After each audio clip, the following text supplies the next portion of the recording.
On the battlefield, a downed drone can be just another number on the list. One more aircraft that never reached its target. One more fragment in a storage yard. Another incident lost in the constant noise of the front. But the moment that drone becomes a physical item handed to a US military attach, the episode changes category. It stops being something that happened and becomes something that is presented.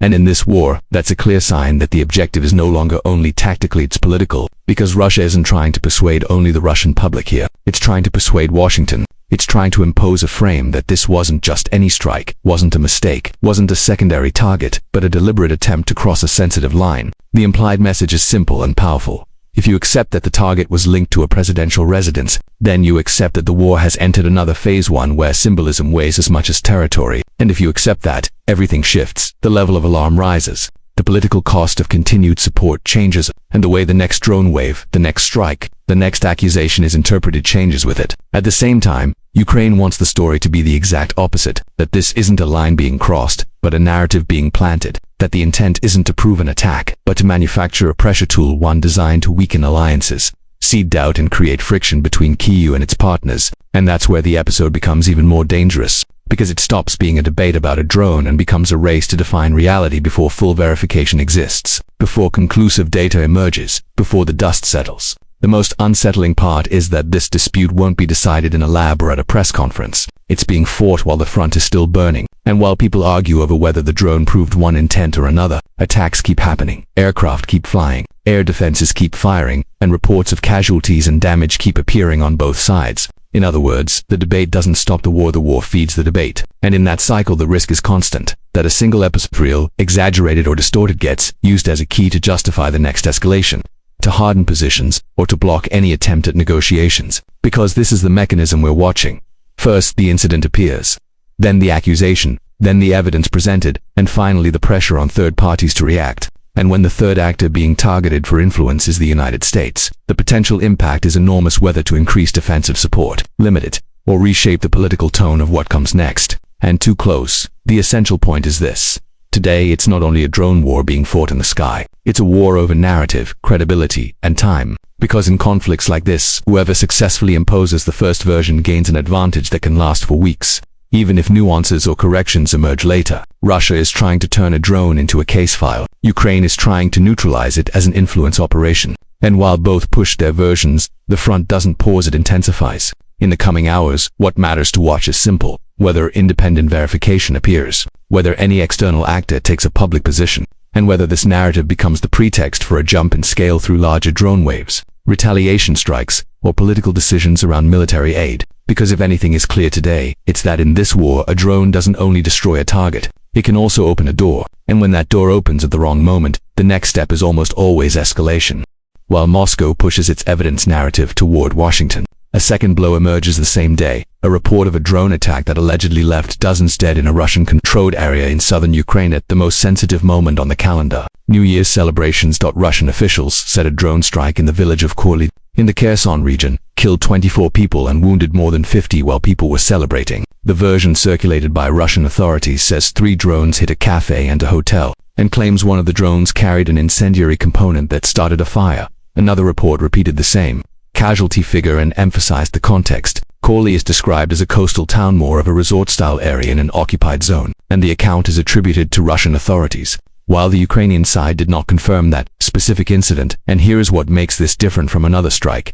It did not happen at a military base. It happened, according to the Russian narrative, at typically civilian locations, a cafe, hotel, and at the exact moment when crowds are most likely to gather, New Year's midnight. That multiplies the emotional impact and, above all, the political impact. Most of these reports share a critical warning: there was no immediate independent verification. This matters because in occupied areas, access for external confirmation is often limited, and information tends to emerge first through official Russian channels or authorities installed by Moscow. In this case, one of the publicly cited sources of the claim about the death toll and location was the Russian-installed governor in the area, Vladimir Seldo. Meanwhile, Ukrainian sources did not confirm the specific event, and, more broadly, Ukraine maintains publicly that its strikes are aimed at military or strategic targets. That creates the typical dual narrative clash. Russia presents the episode as an attack on civilians and frames it as a crime. Ukraine, in general terms, insists it targets military strategic objectives without validating this particular case. Here's where it becomes truly dangerous. When a report of 24 deaths at a civilian site appears during New Year's, the incident becomes a perfect instrument to pressure third parties. Around January 1, 2026, Russia and Ukraine traded accusations over attacks on civilians, while Ukraine reported a wave of more than 200 Russian drones, striking energy infrastructure across multiple regions.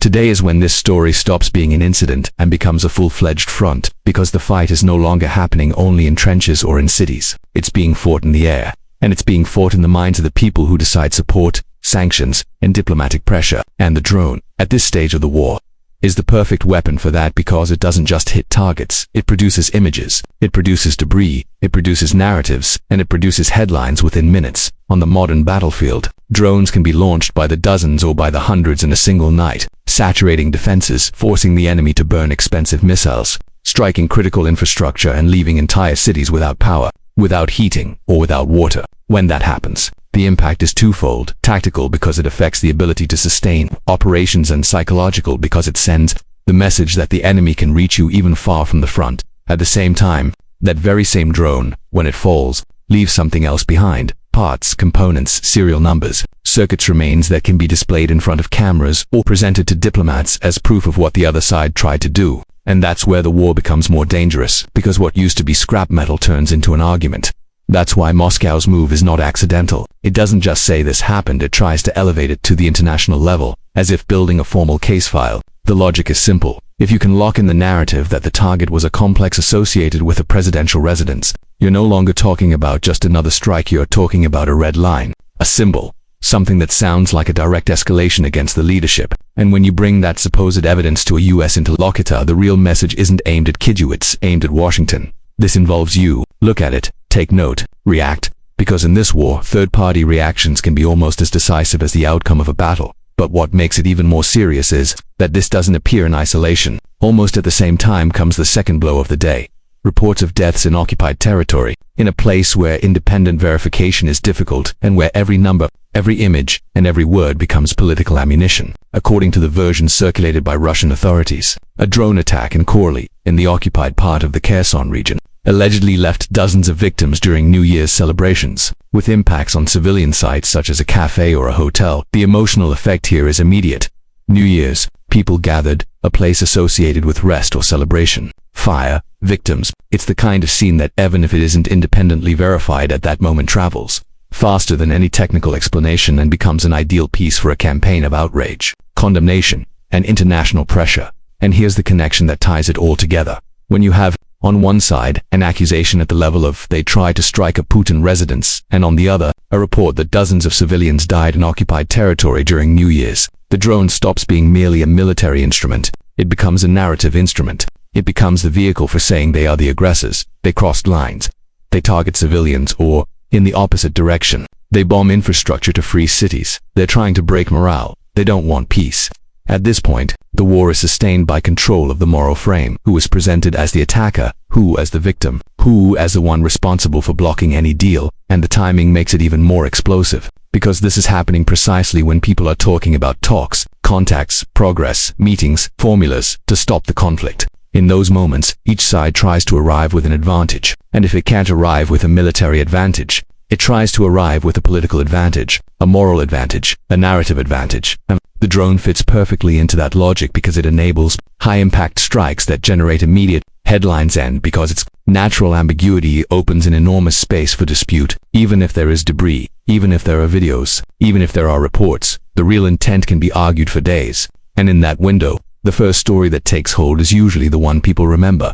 That's why this new front runs on a pattern that repeats again and again. A drone event happens, an emotional number or a powerful image appears. The incident is morally labeled attack on civilians, terrorism, assassination attempt, strike on infrastructure, and then the message is directed at allies, neutrals, and the global audience. Condemn pressure, reduce support, increase support, harden your stance, accelerate air defenses, halt negotiations, demand guarantees. It's war. Yes, but it's also a fight for third-party reactions, because in a prolonged war, international perception is fuel. It feeds or limits resources, weapons, sanctions, legitimacy, and room to maneuver. And this is where it becomes especially dangerous, because if a narrative manages to solidify then partially, it can justify the next escalation. One side can use the story of civilian victims to harden attacks and claim legitimacy. The other can use a story of massive strikes on infrastructure to demand more air defense systems, more restrictions, more support. And if you add the element of evidence presented to an actor like the United States, the conflict gains another layer.